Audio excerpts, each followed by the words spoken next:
start the next question. A carbon resistor of 47 plus 4.7 kilo ohm. Value is given. Concentrate here.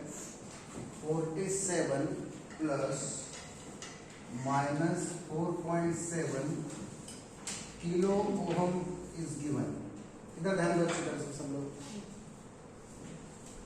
47 kilo ohm plus minus 4.7 kilo ohm. इसका मतलब 47 into 10⁻³ हो गया. तो value 4 है, 7 है और मल्टीप्लायर 3 है. बराबर है. 4 है, इसका मतलब येलो है क्या? ये वायलेट है. बराबर है क्या? ब्लैक, ब्राउन और बीबी रेड, ऑरेंज. बराबर. 0 से शुरू होता है ना. अब ये टॉलरेंस वैल्यू है. अभी टॉलरेंस वैल्यू पहले निकाल लेते हैं. 4.7 इंटू 1000, 4.7 यानी 4700 हुआ क्या? बराबर है क्या? अबे 4700 यानी परसेंट कितना हुआ? 4.7 है. अरे तो समझ रहे हैं क्या?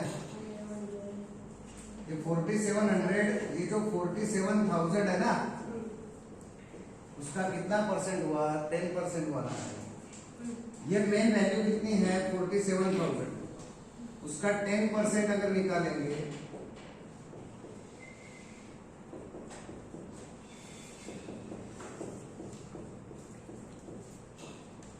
तो 4700 आएगा कि नहीं? तो टॉलरेंस वैल्यू 10% किसके लिए होती है? सिल्वर के लिए. करेक्ट ऑप्शन चेक करो. Yellow, violet, orange, silver. बात समझ में आई क्या? अरे क्लियर हुआ क्या?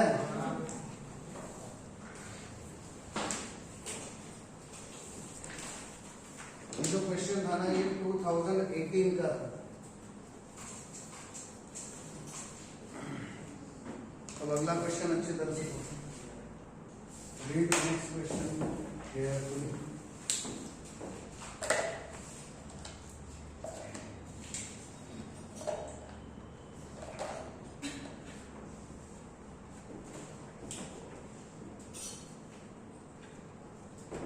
क्या कहा है? A set of n equal resistors of value R each are connected in series.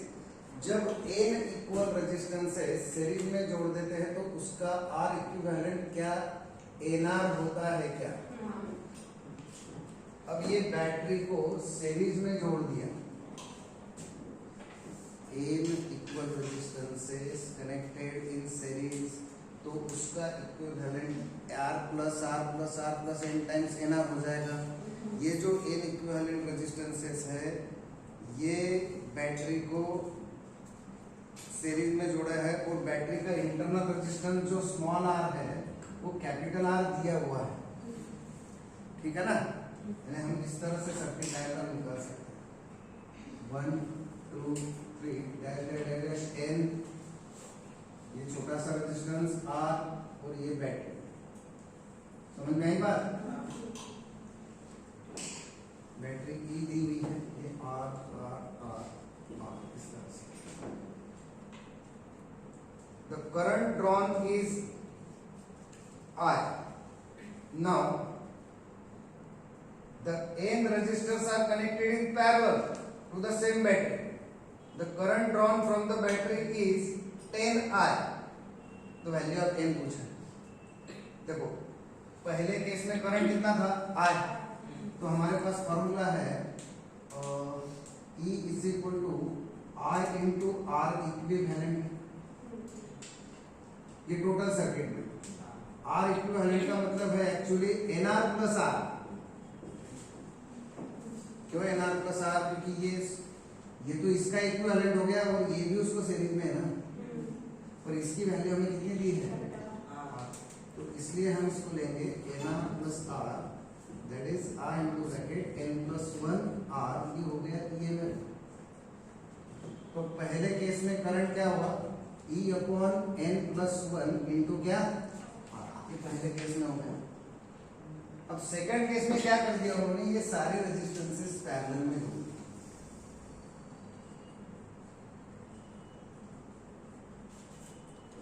तो R इक्विवेलेंट तुम्हारा हो गया R by N, R equivalent हो गया R बाय N, और वो फिर से इसको सीरीज में जोड़ा है। ये जो पैरेलल कॉम्बिनेशन है ये सारा इसको सीरीज में जोड़ा है, तो फाइनल R इक्विवेलेंट जो होगा इसको छोड़ के वो क्या होगा, R by N plus R, यानी R बाय N प्लस, समझ नहीं क्या बात। सो ये R plus NR upon R, so R common निकलेगा, N प्लस 1 रहेगा ब्रैकेट में, R cancel, so R equivalent कितना हो गया, N प्लस 1 बराबर है क्या, सॉरी यहाँ पे N है ना, कैंसिल क्यों, इस तरह से रहेगा, बराबर है क्या। अब सेकंड केस में करंट कैसे लेंगे, potential sorry E is equal to I into R equivalent, वैसे R वैसे रखेंगे। अब ये जो R इक्विवेलेंट है सेकंड केस में कितना है, R into bracket N plus 1 upon N, तो I की वैल्यू क्या होगी, NE upon NE upon R into N plus 1, क्या है, सही है क्या। ये सेकंड केस में करंट हो गया। अब इसको I1 बोल देता हूं, इसको I2 बोल देता हूं। फर्स्ट केस में जो करंट है वो उन्होंने डायरेक्टली I दे दिया है, और सेकंड केस में करंट उन्होंने 10I दिया है ना। फर्स्ट केस में करंट I है और सेकंड केस में 10I है, बात समझ रहे हैं क्या। तो अब इन दोनों का हम रेशियो ले लेंगे, 10I upon I equals to 10I upon I equals to NE upon R into bracket N plus 1, और यहाँ पे ये जो डिनोमिनेटर में आएगा तो ये रिवर्स लिखेंगे, N plus 1 R upon E, तो E cancel, R cancel, N plus 1 cancel, so 10I upon R is equal to N, R cancel, N की वैल्यू क्या हुई, अच्छी तरह से इसको रीड करो, बात समझ में आई, बात समझ में आई क्या। मैं फिर से एक बार क्वेश्चन समझाता हूं, ध्यान।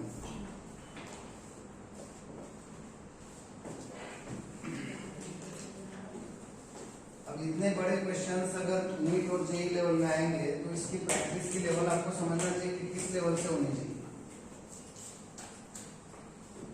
आप प्रैक्टिस करेंगे तो आपको लॉजिक डेवलप होगा और स्पीड पे आएगा। पहले केस में क्या किया है, n रेजिस्टेंसेस सीरीज में जोड़ दिए, उसको बैटरी और उसका इंटरनल रेजिस्टेंस भी सीरीज में जोड़ा है।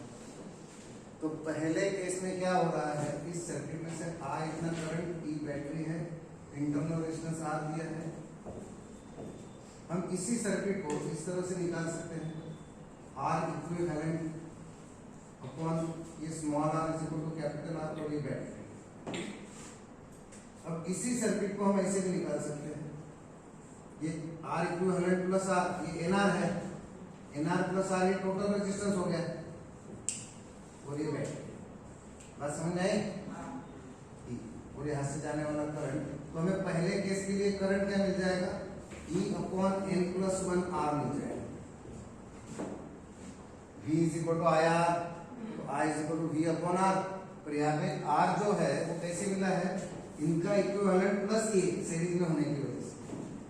सेकंड केस में क्या हुआ है, यही सारे के सारे रेजिस्टेंस पैरेलल में है, तो मैं पैरेलल की इक्विवेलेंट डायरेक्ट वैल्यू बना देता हूँ, R इक्विवेलेंट पैरेलल का RP, यहाँ पे समझने के लिए इसको हम RS बोल देते हैं सिंपल, ये RP हो जाएगा R बाय N, ये बैटरी को सीरीज में जोड़ा है, ये सारे पैरेलल का है, ये सारे पैरेलल थे, व्हेन पैरेलल, तो उसका RP का इक्विवेलेंट हमने जोड़ दिया। ये छोटा सा रेजिस्टेंस स्मॉल r है, ये बैटरी है, ये करंट I2 है, पहले केस में I1 मान लेते हैं यहाँ पे।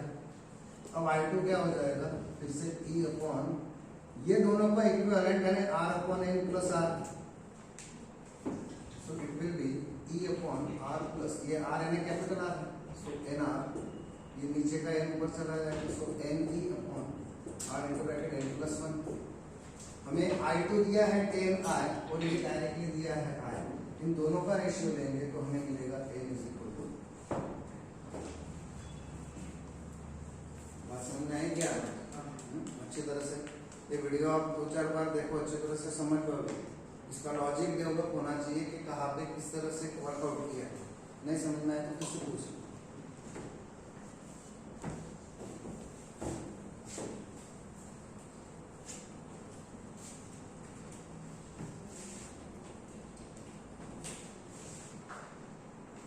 नेक्स्ट क्वेश्चन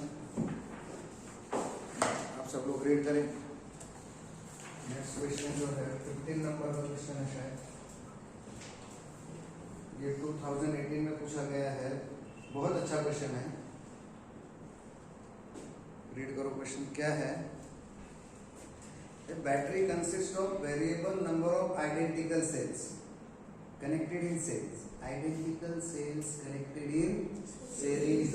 इधर ध्यान दो। A battery consists of variable number of identical cells in series. ठीक।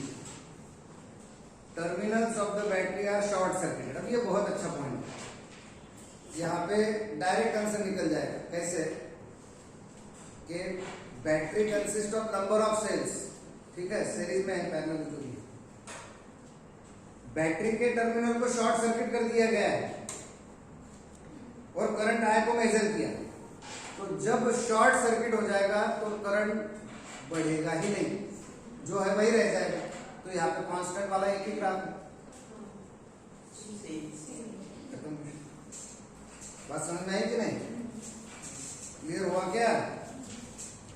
करंट आई और एन, इसके बीच में क्या दिखाई दे रहा है? तुम चाहे कितने भी सेल जोड़ो, करंट कैसे रहेगा? कुछ नहीं रहेगा, शॉर्ट सर्किट हो गया। आई बात समझ? अब अगला क्वेश्चन, अगला क्वेश्चन ऐसा है, the resistance of wire is R ohm.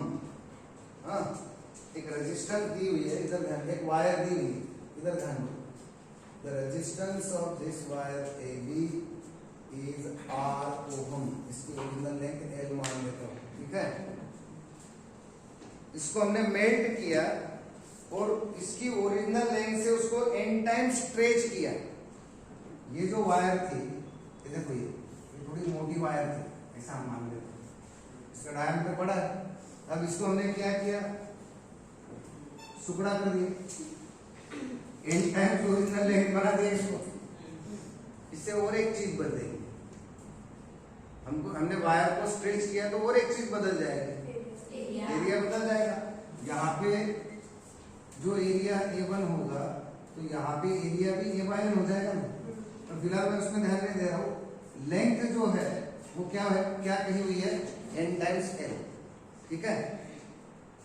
Resistance of wire is R ohm if it is melted and stretched to n times its original length. The new resistance, हमेशा ध्यान में रखना है, हमेशा ध्यान में रखना है कि जब भी हम वायर को स्ट्रेच करेंगे, जब भी हम वायर को स्ट्रेच करेंगे, लेंथ और एरिया बदलेगा। तो resistance is directly proportional to L square and resistance is inversely proportional to R⁴। जब भी हम किसी वायर को स्ट्रेच करेंगे, जब भी हम किसी वायर को क्या करेंगे? स्ट्रेच करेंगे, तो उस वायर की जो लेंथ है उसके स्क्वायर को और रेडियस के इनवर्सली 4 को, समझ रहे हैं ना? अब यहाँ पे हमें रेडियस से कोई लेना देना नहीं, हमें डायरेक्ट लेंथ का रेशियो आ जाएगा। R2/R1 is equal to L2/L1 bracket square. L2 दिया है NL, L1 दिया है L, LL cancel, n square हो जाएगा। R2 इज इक्वल टू, ये R1 इधर आ जाएगा, n स्क्वायर R1, R1 तुम्हें R दिया है, फाइनल आंसर क्या है? सो जब भी किसी वायर को n टाइम स्ट्रेच करेंगे, ये फॉर्मूला ऐसे लर्न करो, इधर ध्यान दो। जब भी किसी रेजिस्टेंस वायर को n टाइम स्ट्रेच करेंगे तो final resistance n square times original length हो जाएगा। When we stretch any wire n times its original length, original length के n टाइम्स अगर वायर को स्ट्रेच करेंगे तो resistance n square times original resistance हो जाएगा। समझे क्या?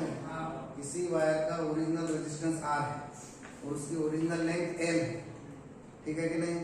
अब हमने सेकंड केस में क्या किया, वायर को ओरिजिनल लेंथ के n टाइम्स स्ट्रेच कर दिया, तो रेजिस्टेंस क्या होगा ना, n² टाइम्स ओरिजिनल रेजिस्टेंस।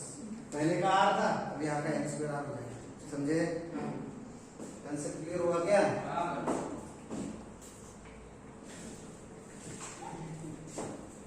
नहीं समझा तो पूछ किया कुछ।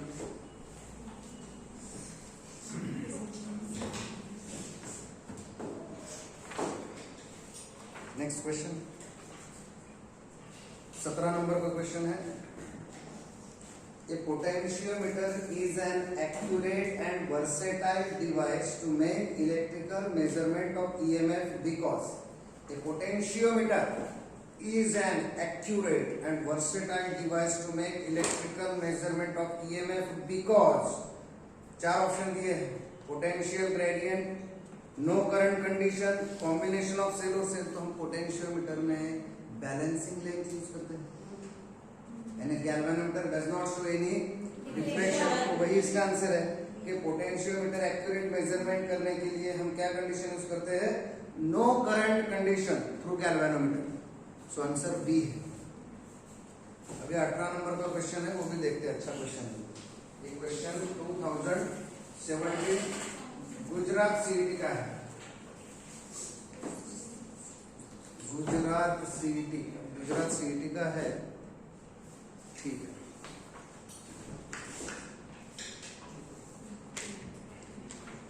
हालांकि ये राइट है या रॉन्ग हमें पता नहीं है, गुजरात सीईटी का है या नहीं। In an electrical circuit shown in the figure, the current I through the wire AB। इधर ध्यान दें, एक सर्किट हमें दिया हुआ है, all students concentrate here।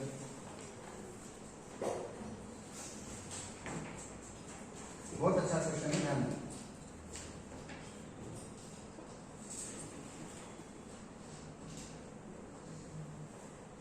10 volt, 10 ohm, 20 ohm। काय सुमडीमध्ये चालून जात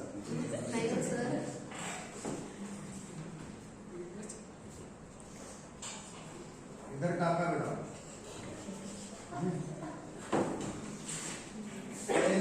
In the electrical circuit shown in the figure, the current I through the wire AB is, I में से कितना करंट जा रहा है वो हमें निकालना है। ध्यान दो अच्छी तरह से, अच्छा क्वेश्चन है।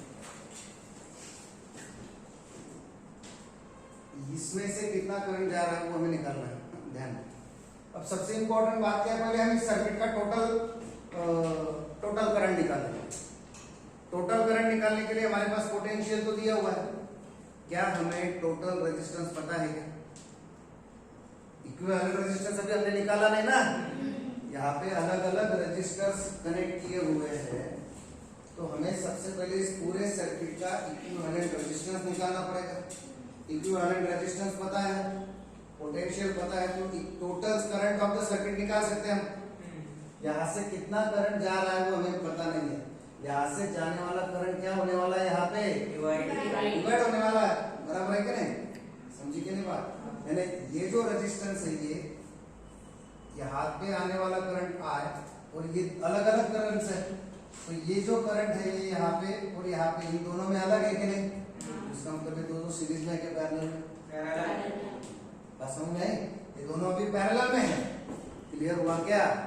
ध्यान दो, हमें वायर AB के अक्रॉस करंट निकालना है। वैसे इसकी शॉर्ट ट्रिक भी बता दूंगा मैं तुम्हें बाद में, पर पहले एकदम सिंपल फॉर्मेट में ध्यान में लो। Most probably use regular technical method, क्योंकि क्रिटिकल क्वेश्चंस में ट्रिक नहीं चलती, ट्रिक रियरली काम आती है। क्रिटिकल क्वेश्चन में तुम्हारा टेक्निकल नॉलेज अच्छा होगा तो फिर काम में है। सबसे पहले ये दोनों का देखो, सबसे पहले हमें टोटल करंट पता होना चाहिए, बाद में कहाँ डिवाइड हुआ हम बाद में देखेंगे। टोटल करंट निकालने के लिए हमारे पास पोटेंशियल टोटल पता होना चाहिए और टोटल रेजिस्टेंस पता होना चाहिए। तो हम पहले भी टोटल रेजिस्टेंस निकालेंगे। कैसे निकालेंगे? देखो ध्यान, ये दोनों पैरेलल में है, ध्यान, इसका इक्विवेलेंट सर्किट निकाल देता हूं। 10 वोल्ट, ये 10 ओहम, नहीं समझ रहा है तो पूछ लिया करो। ये 3 ओहम, अब ये दोनों पैरेलल में हैं, तो क्या तो क्या मैं 20 इंटू 30 अपॉन 20 प्लस 30 लिख सकता हूँ क्या? बराबर है क्या नहीं?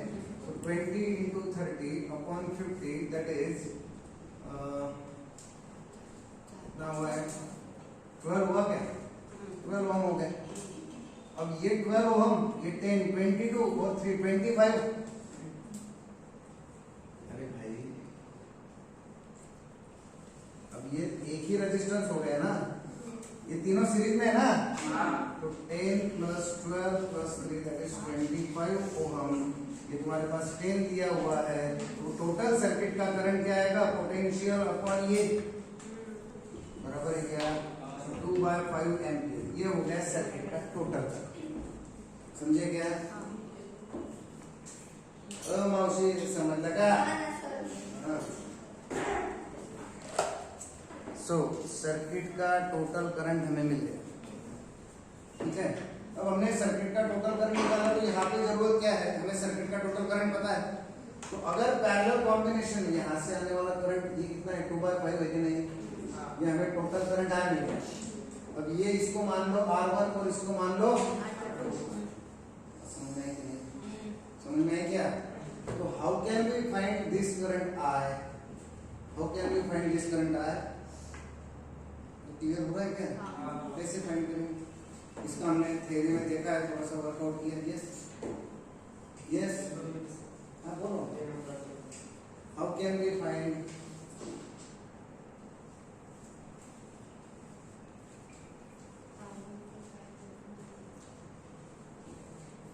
I is equal to R1 R2 upon R1 R2 upon R1 plus R2 in bracket में रखा चाहिए and infinite multiply करें।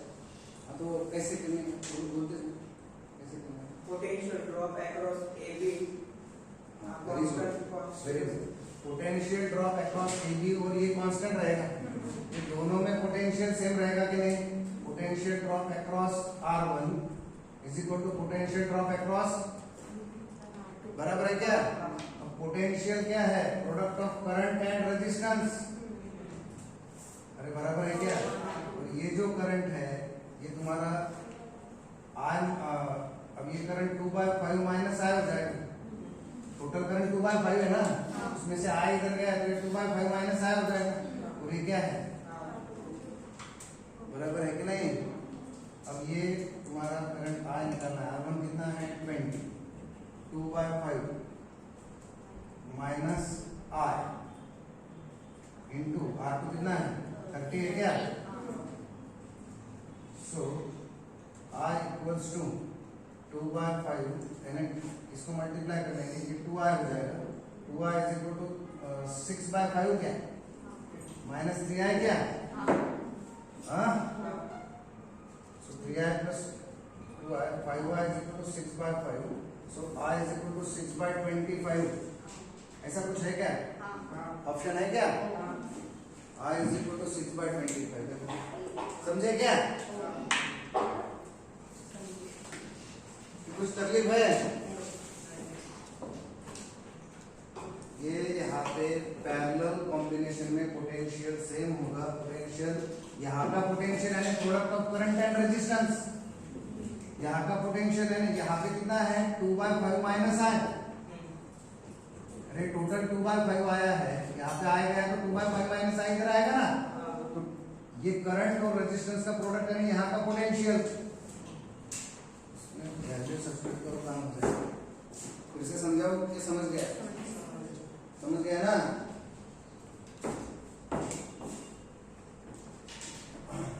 एनर्जी डाउन है क्या थोड़ी?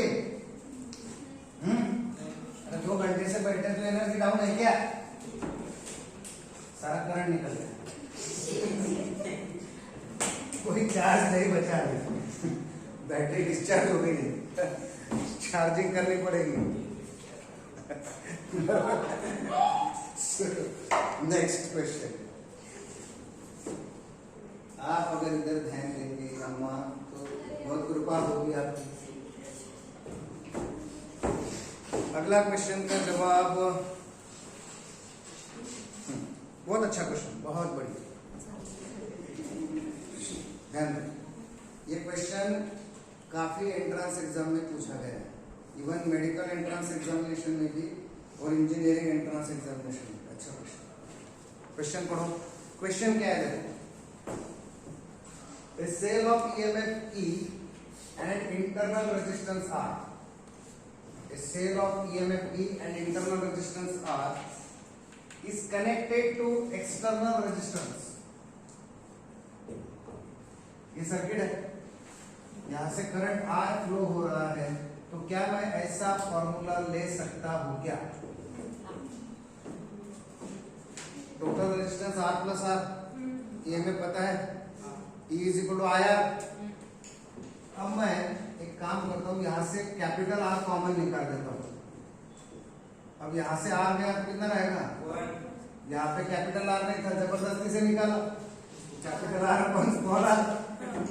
अरे समझे क्या? अब ये चीज टर्मिनल पोटेंशियल डिफरेंस है क्या? V is equal to I R, ये V है ना, 1 plus R upon R। Clear हो रहा है? So V equals to E upon 1 plus R upon R। ये सारे इक्वेशंस इंटर रिलेटेड है, एक ही इक्वेशन की पैदाश। बस समझ आया कि नहीं? कुछ वहां पे टेंशन लेने का काम नहीं, सिर्फ हमें लॉजिक उसका समझना चाहिए। हमने यहाँ से R कॉमन निकाले, क्यों ऐसा किया ध्यान। अब जो क्वेश्चन दिया हुआ है वो क्या है? ग्राफ का क्वेश्चन है, 4 अलग अलग ग्राफ दिए हुए हैं, तो हमारा लॉजिक पहले क्लियर होना चाहिए। क्वेश्चन में क्या पूछा है? The graph which gives the terminal voltage with respect to R। हमें कैपिटल V टर्मिनल वोल्टेज, ये टर्मिनल वोल्टेज होता है ना, V is equal to I R. V और कैपिटल R में क्या रिलेशन है, ये ग्राफ हमें चाहिए। V और कैपिटल R में रिलेशन हमें पूछा गया है। अब यहाँ पे जो ग्राफ दिए हुए हैं उसमें से एक वैल्यू हमें R की 0 दिखाई दे रही है। ओरिजिन में R की एक वैल्यू 0 भी है ना। अब मैं R की वैल्यू यहाँ पे 0 ले लेता हूँ। When R tends to mean 0, R 0 हो जाएगा तो क्या हो जाएगा? ये इंफिनिटी हो जाएगा। 1 अपॉन 0 इज इंफिनिटी, तो डिनोमिनेटर पूरा इंफिनिटी हो जाएगा। डिनोमिनेटर इंफिनिटी हो गया तो 1 अपॉन इंफिनिटी क्या होता है? अच्छी तरह से ध्यान, R जब 0 हो जाएगा तो R upon 0 is infinity, 1 plus infinity is again infinity, और anything upon infinity is 0। So R 0 होगा तो पोटेंशियल भी क्या हो जाएगा? टर्मिनल 0 हो जाएगा। बात समझ रहे हैं ना? अब मैं R की वैल्यू इनफाइनाइट ले लेता हूं। अब अगर R इंफिनिटी हो गया तो एनीथिंग अपॉन इंफिनिटी 0 हो जाएगा। 1 प्लस 0 1 प्लस 0 1, 1 प्लस 0 0 नहीं। कैपिटल R दिख रहा है मुझे, चार्जेस बहुत कम हो गए हैं, लेस दैन 10% बचा बैठे। So small r upon capital R, small r upon capital R। दिमाग की वायर उछल लो दिमाग में। Small r upon capital R, ये जो कैपिटल R है वो हमने इनफाइनाइट किया। Anything upon infinite is 0, 1 plus 0 is 1, तो V कितना हो जाएगा? बराबर है कि नहीं? जब R 0 होगा तो पोटेंशियल 0 होगा, R इंफिनिटी होगा तो V कितना हो जाएगा? अब जो ग्राफ दिए हुए हैं उसमें से ये इस ग्राफ का स्टडी, ये R है, ये V है, और उन्होंने ग्राफ में ये दिखाया है, ये पोजीशन E। तो जब R 0 है तो E भी कितना है? ये V है ना, अलोंग बाय एक्सिस। R 0 है तो V कितना है? 0 0। और अब R बढ़ते जा रहा है, तो R जब इंफिनिटी हो जाएगा तो V की वैल्यू कितनी हो जाएगी? What is going on? What is going on? Focus. जब R इंफिनिटी हो जाएगा तो E की वैल्यू, तो V की वैल्यू क्या हो जाएगी? तो this graph explains this question. बात समझ में आई? क्लियर हो गया क्या? आगे बढ़े। कितने क्वेश्चन हो गए? 19 तक आ गए। फिजिकली चार्जेस कम होने चलेगा, मेंटली स्ट्रांग होने चाहिए, इधर ध्यान दो। अभी हमें और कुछ क्वेश्चन करने हैं। अगला क्वेश्चन पढ़ो सब लोग। अगला क्वेश्चन जो है वो 2016 के नीट का एक क्वेश्चन है। 2016 नीट का क्वेश्चन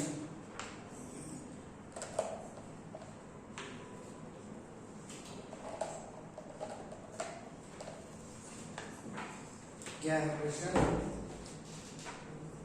एक फिलामेंट बल्ब दिया हुआ है, is used in 230 volt main supply. एक बल्ब है, ठीक है, ये 230 एसी मेन सप्लाई में यूज किया है। 230 वोल्ट मेन सप्लाई, ठीक है। बल्ब को खुद को कितना वैटेज है? 500 वैट उसको लग रहा है, और वो वोल्टेज कितना यूज कर रहा है? इसमें से इतना वोल्टेज वो यूज कर रहा है ना। देखो, एक बल्ब दिया है, फिलामेंट बल्ब, जिसको पावर रेटिंग है 500 वैट, और उसको वोल्टेज इतना लग रहा है, वो 230 एसी मेन सप्लाई से सप्लाई किया गया है। एक रेजिस्टेंस जोड़ा है उसको। When A resistance R is connected in series, when a resistance R is connected in series, it works perfectly and the bulb consumes 500 watt. The value of R पूछा। Bulb कितना VAT consume कर रहा है? 500 VAT consume करेगा। कब? जब एक resistance हम जोड़ देंगे उसको सीरीज में। अब ये 100 वोल्ट यूज कर रहा है कि नहीं, तो बचा हुआ कौन लेगा? बचा हुआ ये लेगा कि नहीं? बराबर है क्या भाई? कैसे सॉल्व करेंगे? इजी क्वेश्चन है, एकदम आसान क्वेश्चन।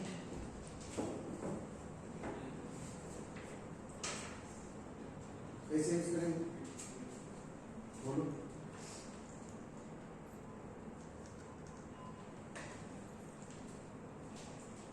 हमें निकालना क्या है? आर की वैल्यू निकालना है, एकदम आसान। जल्दी से बोलो। करंट से होगा ना, दोनों 3 अपॉन R सीधे वोल्टेज। यस, हाँ बराबर है ना, बोलो, बोलते जाओ। 3 अपॉन R 3 अपॉन R ये रेजिस्टन्स साठी आणि जो 500 वाला दिलेला आहे त्याच्यासाठी वेगळा आपण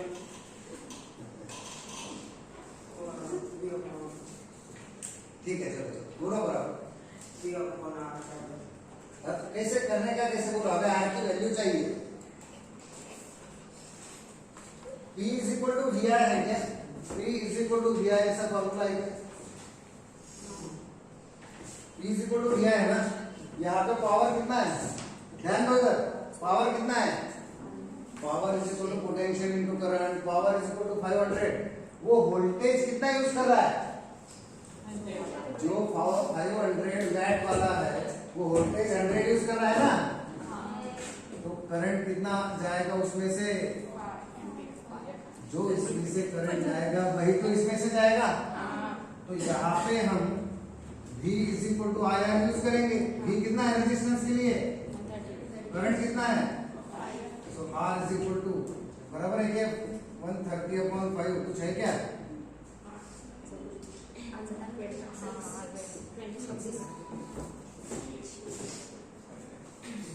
भाई जी समझा गया? एकदम सिंपल क्वेश्चन था। हम क्वेश्चन को पढ़ के पैनिक हो जाते हैं कि सॉल्व कैसे करना है। आंसर तो वही पे, यहाँ पे सिर्फ करंट चाहिए था, तो करंट तो यही पे लिखा है। P is equal to VI।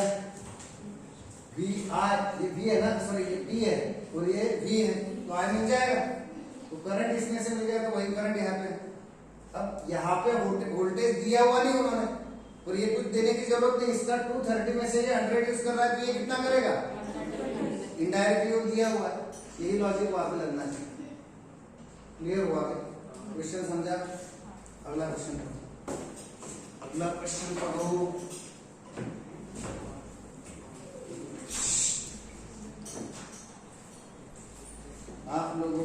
दिमाग की बत्ती दूर कीजिए। मेंटोस दो।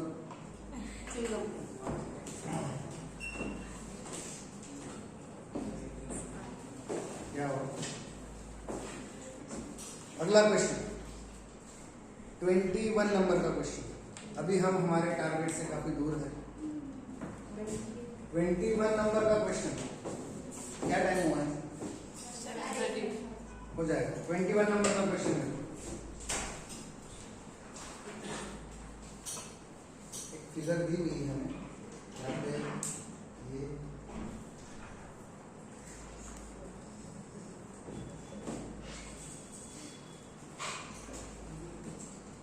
VA VB 2 ohm 3 volt 1 ohm और क्या पूछा है भाई?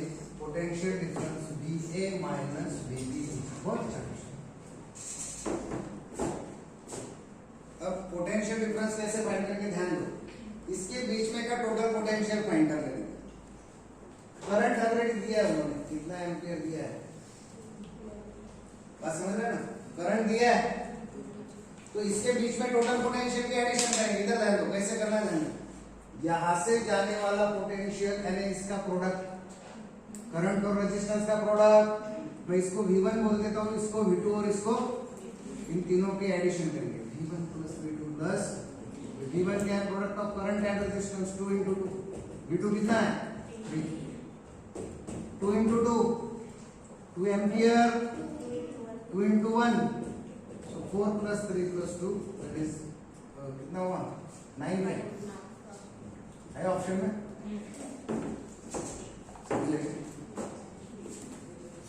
अरे समझे क्या?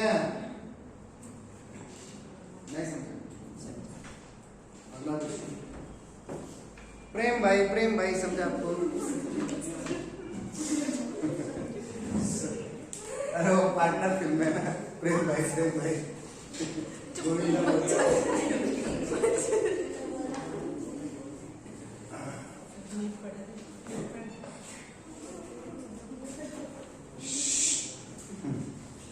अभी हमारा टारगेट थोड़ा दूर है। 22 नंबर का बड़ा क्वेश्चन आ रहा है। 2016 के फर्स्ट नीट में पूछा गया था। 2016 में 2 बार नीट हुई थी, तो पहले नीट का एक क्वेश्चन है 22 नंबर का, पोटेंशियोमीटर का है। अच्छा क्वेश्चन है, ध्यान देना।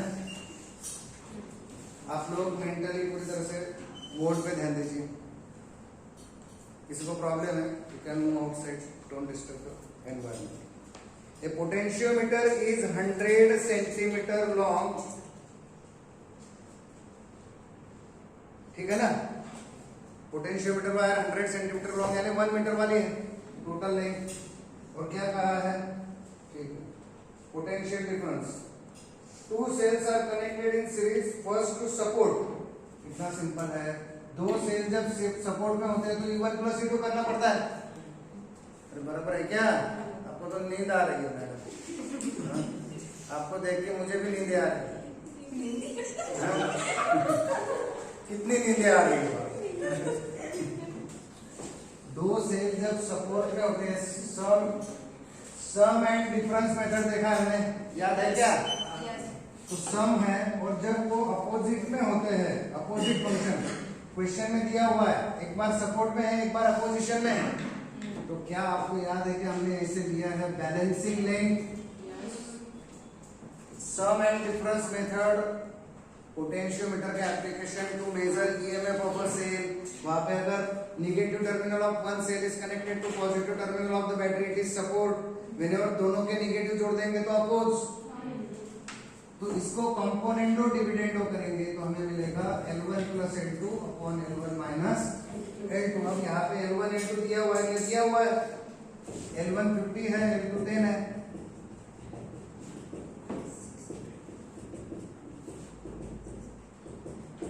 Final answer 3/2। ईएमएफ का रेशियो कुछ है। अरे आपको ये बात हजम हो रही है क्या? हाँ, आप तो ऐसे सुमरे में देख रहे, मेरे पास पहली बार ये सब पढ़ा रहा हूँ। सम एंड डिफरेंस होता है। एक दूसरे से आप बात ना करें मैडम, मुझसे बात, एक दूसरे से बात हो गई। क्या है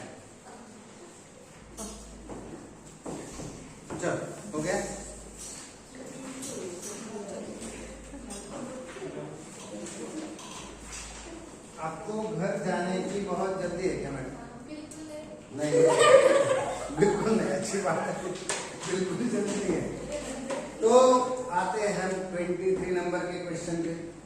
हमारे पास समय की कमी है इसलिए बातें नहीं करेंगे। 23 नंबर का question, the charge flowing through the resistance varies with time as.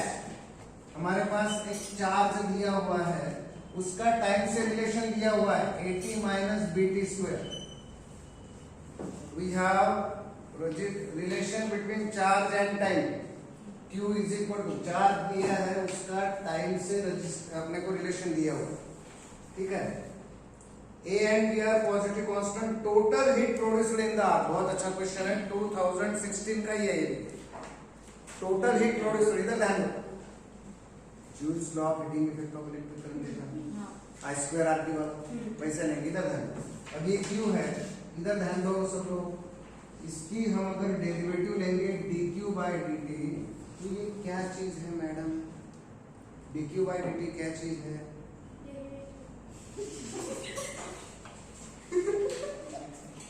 Don't make your own joking.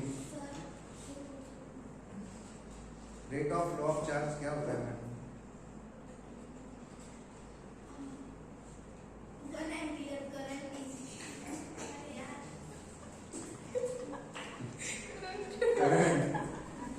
Rate of flow of charge is current होता है मैडम। इसका मतलब आपका दिमाग ठिकाने पे नहीं है, मेंटल डिसऑर्डर शुरू हो चुका है आपका 2 घंटे के बाद। हमारे पास चार्ज है, कूल डाउन चार्ज दिया हुआ है 80 माइनस बीटी स्क्वायर, तो इसका डेरिवेटिव हमने लेके करंट निकाल दिया। ध्यान दो, इधर हमने डेरिवेटिव के फॉर्मूले देखे, आपको याद होगा, तो नहीं याद होगा तो ध्यान दो। अगर हमारे पास y is equal to kx होगा तो dy बाय dx डायरेक्ट हम k लिखते हैं। डेरिवेटिव ऑफ kx क्या होता है? k। Derivative of kx is k। अगर हमारे पास ये x स्क्वायर होगा तो डेरिवेटिव ऑफ x स्क्वायर जो होता है dy बाय dx, यानी derivative of x square 2x होता है। अगर आपको याद होगा, नहीं याद होगा तो फॉर्मूले ध्यान में रखो, kx की डेरिवेटिव k, x स्क्वायर की 2x। उसी तरह से यहाँ पे देखो, ये kx है, देखो 80, ये कांस्टेंट है और ये फंक्शन है, वेरिएबल है। यहाँ पे वेरिएबल x था ना, तो 80 की डेरिवेटिव क्या होगी? With respect to t। जब ये x with respect to x होगा, x square with respect to x होगा, तो डेरिवेटिव इस तरह से आएगी। 80 की डेरिवेटिव a और ये b एज इट इज, और t स्क्वायर की कितनी? 2t। तो हमें मिल गया 80 क्या 2t? आपकी लिंक टूट चुकी है seriousness. I is equal to, आपको ये समझ रहा है क्या? ये बार बार आपको देखना पड़ेगा, अगर नहीं समझ रहा है तो सीरियसनेस मेंटेन करो। 3 से 4 क्वेश्चन करंट इलेक्ट्रिक्स लिखा है, and we are discussing national level questions, PYQs। 80 की डेरिवेटिव ये हो गई, t स्क्वायर की डेरिवेटिव 2t हो गई, और ये इक्वेशन हमें करंट का मिला। ध्यान दो अच्छी तरह से। और हमारे पास है करंट और चार्ज दोनों, a माइनस 2b। अच्छी तरह से ध्यान दो। अब सपोज दैट करंट 0 ऐसा मैं मान के चलता हूं, मैंने करंट 0 ले लिया, तो यहाँ पे क्या होगा इस इक्वेशन में? a minus 2b into t is equal to क्या हो जाएगा? तो 2b into t is equal to a, तो t की वैल्यू क्या हो जाएगी? बात समझ में आई कि नहीं? अगर करंट 0 हुआ तो टाइम कितना होगा? ये कंडीशन ध्यान में आएगी नहीं? अब heat produce dH is equal to I square R dt। I square RT की जगह I स्क्वायर R dt ले लेता हूं मैं। So total heat produced is equal to integration of dH, total heat produced. I की value क्या है? a minus 2b into t, ये R और ये dt एज इट इज, समझ रहे हैं ना? ये स्क्वायर, और यहाँ पे हम लिमिट लगाएंगे 0 से a अपॉन 2b तक, क्योंकि ये किसकी डेरिवेटिव है? विद रिस्पेक्ट टू वेरिएबल कौन है? टाइम ऑफ dt यानी टाइम वेरिएबल है ना। यहाँ पे टाइम वेरिएबल है तो लिमिट भी किसके लगेंगे? टाइम के लगेंगे। बात समझ में आई कि नहीं? तो टाइम की मैक्सिमम वैल्यू यहाँ पे हमें क्या मिल गई? a upon 2b। तो 0 से यानी टाइम t1 से टाइम t2 ये लिमिट लगाएंगे। मेडिकल एंट्रेंस के स्टूडेंट्स को ये मैथ्स थोड़ा कम समझता है, फिर भी मैं समझा रहा हूँ ध्यान। क्या हो रहा है, हम ये वेरिएबल dt ले रहे हैं, टाइम के लिमिट हम यहाँ पे अप्लाई करें। Important question. अब यहाँ पे 0 to 8 है। अब ये देखो, ये जो है ना, इसका ये तो r कांस्टेंट है, कांस्टेंट को ना डेरिवेटिव लगती है ना लिमिट, इसको हम बाहर निकाल लेंगे, इसका कोई लेना देना नहीं है। अब a minus 2b t square dt की डेरिवेटिव इंटीग्रेशन क्या होता है, इंटीग्रेशन होता है a minus 2b t bracket cube upon ध्यान देना अच्छी तरह से, अपॉन ये जो होता है ना माइनस के एक्स, ये माइनस 2b ये भी लिखना पड़ता है, और ये जो 3 है ये भी नीचे लिखना पड़ता है। एक्चुअली फॉर्मूला कैसा है, ध्यान दो। Integration of x raise to n dx जो होता है ना, x raise to n plus 1 upon n plus 1 होता है। और अगर यही ax plus b raise to n हुआ तो ax plus b raise to n plus 1 upon n plus 1, और ये जो ax होता है ना, तो उसको ये जो चिपका हुआ है a, ये नीचे लिखते हैं ax plus b raise to n plus 1 upon n plus 1, ये स्टैंडर्ड फॉर्मूला है इंटीग्रेशन का। और ax का जो a है वो नीचे लिखने का, बात समझ में आई क्या?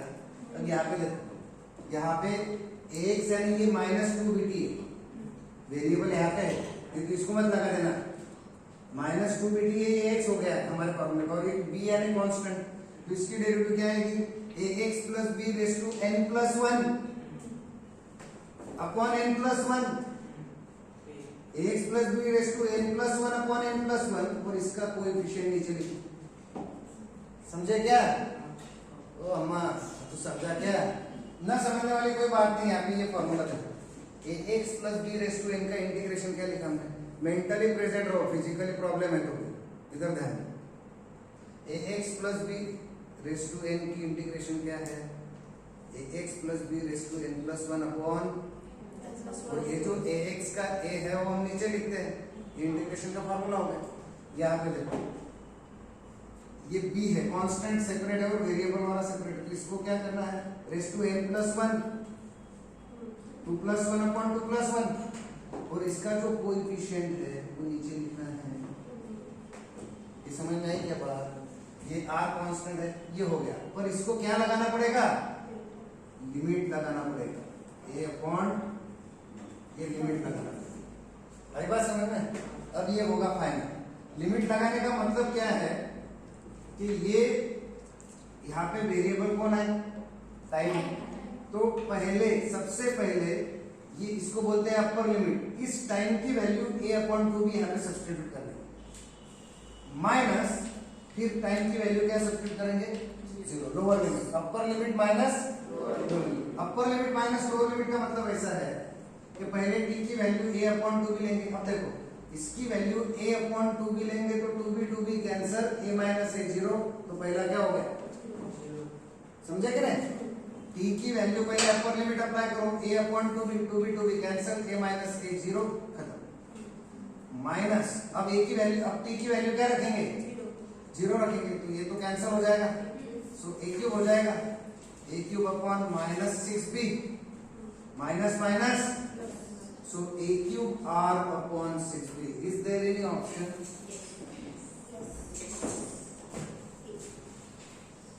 Is there any option? हालांकि ये एक्चुअली जेई का क्वेश्चन होना चाहिए, मेडिकल एंट्रेंस में क्वेश्चन आना नहीं चाहिए, पर आया होगा। अरे बात समझ में आई क्या?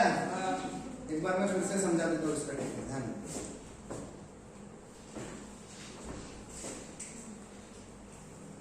इसलिए डेरिवेटिव, इंटीग्रेशन, मैथमेटिकल सारे फॉर्मूले हमें पता होने चाहिए।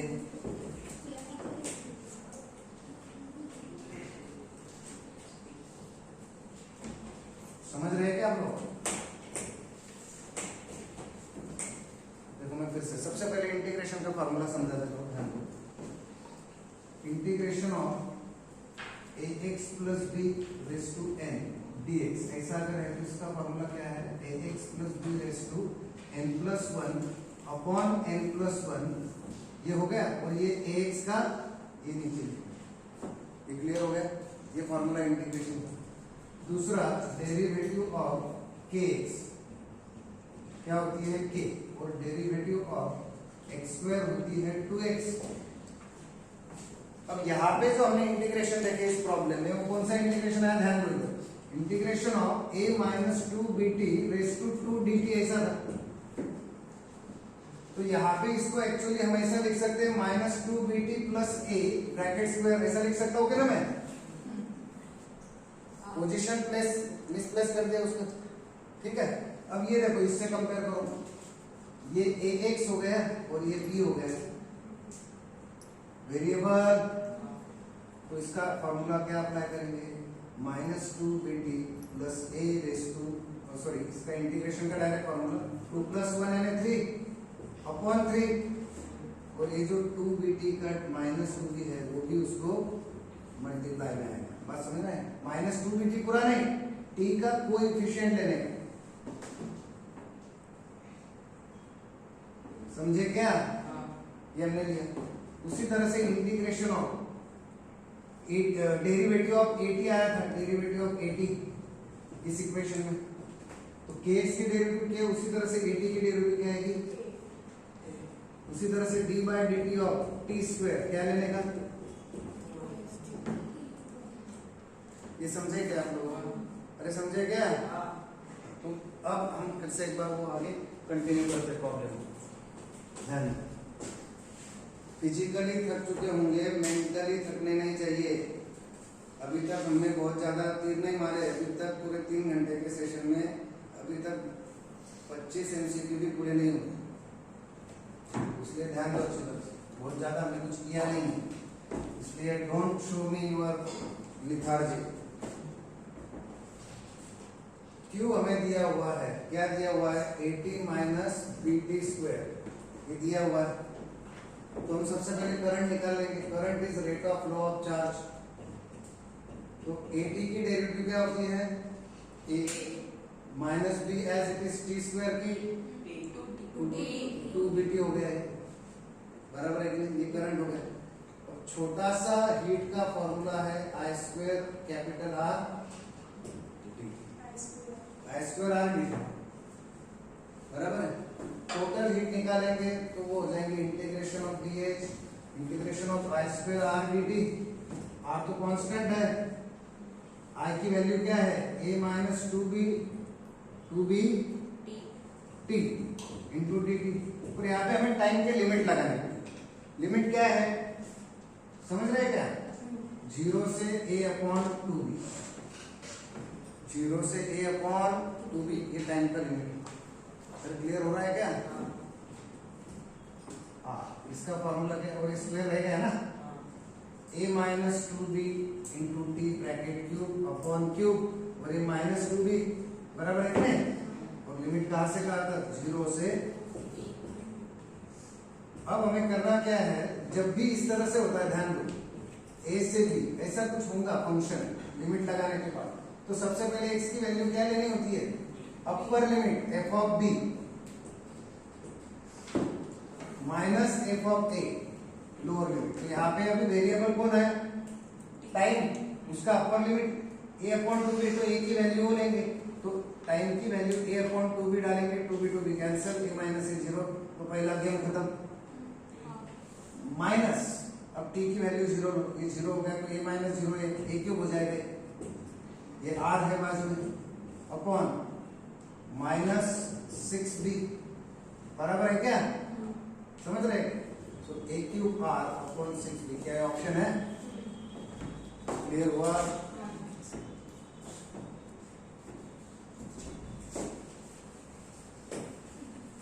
कितने नंबर का क्वेश्चन था, 23।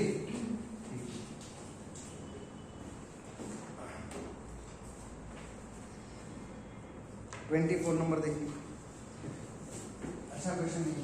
24 नंबर पर 2015 का क्वेश्चन है, एकदम सिंपल क्वेश्चन है ये।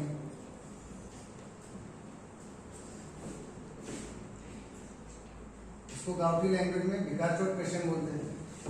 कौन सा क्वेश्चन, भिगाचोट क्वेश्चन। तुम लोग इसका डायरेक्ट आंसर मुझे बता सकते, कौन बताएगा जल्दी जल्दी? क्वेश्चन में देखो, एक बार मैं क्वेश्चन समझा, इधर ध्यान। ये क्वेश्चन में ये वोल्ट मीटर लगाए हुए हैं, इसका रेजिस्टेंस कितना है R, इसका 1.5 R और इसका 3 R, ये सारे लगाए हुए रेजिस्टेंसेस है और A के लिए पोटेंशियल VA है, B के लिए VB है, C के लिए VC है। इन तीनों का रिलेशन पूछा है, आप मुझे बताओ क्या रिलेशन है।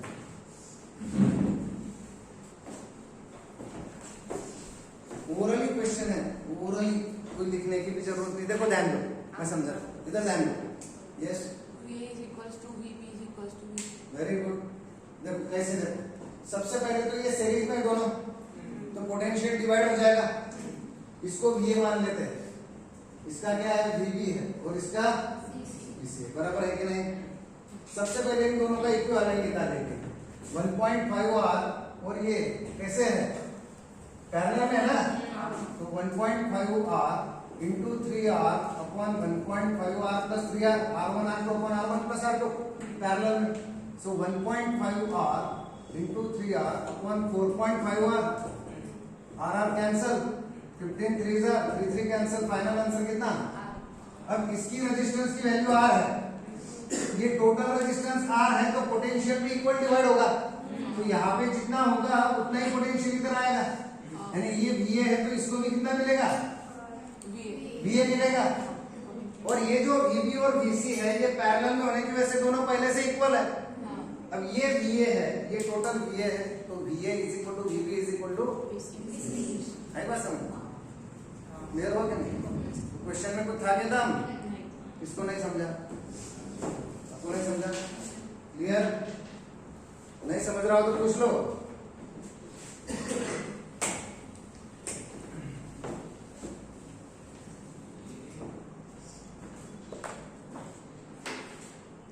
क्वेश्चन और लेते हैं फिर एंड करते हैं। एक पोटेंशियोमीटर वायर है जिसकी लेंथ 4 मीटर है, पोटेंशियोमीटर वायर की लेंथ, ओरिजिनल लेंथ 4 मीटर है और उसका रेजिस्टेंस कितना है पोटेंशियोमीटर वायर का 8 ओम, ठीक है। लेंथ दी है, रेजिस्टेंस है, resistance that must be connected in series with the wire and an accumulator of 2 volts so as to get potential gradient, potential gradient, क्या हम इसको K से रिप्रेजेंट करते हैं, पोटेंशियल ग्रेडियंट, ऐसा जरूरी है कि K से रिप्रेजेंट करें, आपसे पोटेंशियल ग्रेडियंट बोलिए। अब ये जो क्वेश्चन है क्या है, a potentiometer wire has a length of 4 meter, resistance of 8 ohm, resistance that must be connected in series with the wire। ये जो वायर है एक हमें दी हुई, एक वायर दी हुई है, उसको हमें एक रेजिस्टेंस कैसे जोड़ना है, सीरीज में जोड़ना है, समझे क्या, हमें रेजिस्टेंस सीरीज में जोड़ना है और उसी के साथ उसको क्या जोड़ना है, एक बैटरी भी जोड़नी है जिसका ईएमएफ कितना है 2 वोल्ट है। ऐसा होने के बाद पोटेंशियल ग्रेडियंट कितना होना चाहिए, ये पूरे वायर कितना होना चाहिए 1 मिलीवोल्ट पर सेंटीमीटर। पोटेंशियल ग्रेडियंट यानी follow potential per unit length, so 1 millivolt, milli यानी 10⁻³ सेंटीमीटर यानी 10⁻² वोल्ट पर 1 मिलीवोल्ट यानी 10⁻³ वोल्ट, 1 सेंटीमीटर यानी 10⁻² मीटर, so 10⁻⁻1 वोल्ट पर मीटर। ये पोटेंशियल ग्रेडियंट है, पोटेंशियल ग्रेडियंट मिल गया है ऑलरेडी, वो दिया हुआ है दिया है और हमें क्या पूछा है R पूछा है, तो कैसे फाइंड करेंगे इसको, कुछ आपको कुछ बोलते रहेगा, से निकालेंगे। अब देखो इस वायर में से फ्लो होने वाला करंट निकाल लेते हैं, क्या current is equal to EMF upon R+8 हो जाएगा क्या, अरे इसका रेजिस्टेंस कितना है 8 ओम है ना, तो 8 और R ये टोटल करंट हो जाएगा ना, टोटल रेजिस्टेंस हो जाएगा, तो 2/R+8 यहाँ ये टोटल करंट हो जाएगा क्या, टोटल करंट पता है, पोटेंशियल ग्रेडियंट पता है, तो हमें R निकाल जाएगा। कैसे निकालने का बोलो, कैसे निकालें, पोटेंशियल ग्रेडियंट पता है,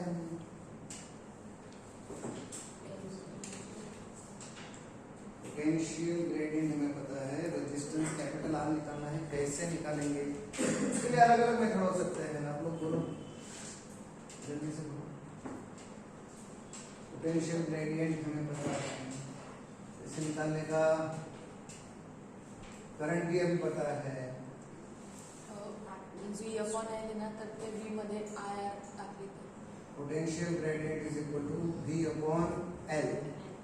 लेंथ ऑफ वायर कितना दिया हुआ है 4 मीटर, बराबर है कि नहीं? हाँ, तो ये V क्या है यहाँ पे? V IR जे टाकली तर V कितना है I इंटू R, बराबर है कि नहीं? अब पोटेंशियल ग्रेडियंट 10⁻⁻1 I कितना है 2 upon R plus 8 into R upon I की value 2 upon R plus 8, R as it is, बराबर है क्या? अरे समझ रहे क्या?